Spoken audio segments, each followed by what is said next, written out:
Kestros served as a sergeant of the Imperial Fists during the Great Crusade and Horus Heresy. A member of the 7th Legion's elite bodyguards of the Primarch, the Huskarls, Kestros would serve at the side of his mentor and leader, Archamus. Standing vigil at the side of Rogul Dorn during the dark days of the Horus Heresy, Kestros would face the onslaught of the traitors during the Battle of Pluto.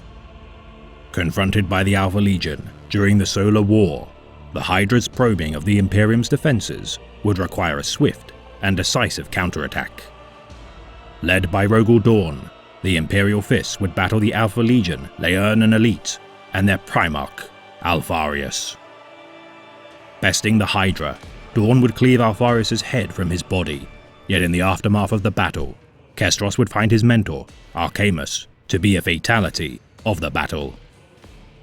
Adopting his slain battle brother's name in his memory, Archamus II would lead the Huskarls in his place to continue his legacy.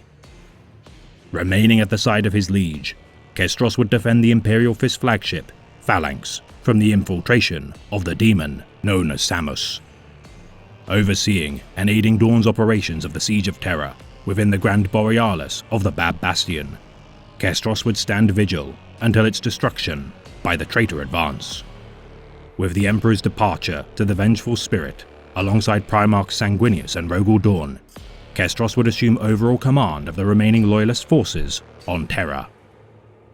Unrecorded henceforth, what can be gleaned of Archamus II's deeds is that he would succeed in the final crucial defense of Holy Terra, as the duel between the War Master of Chaos and Master of Mankind concluded the war.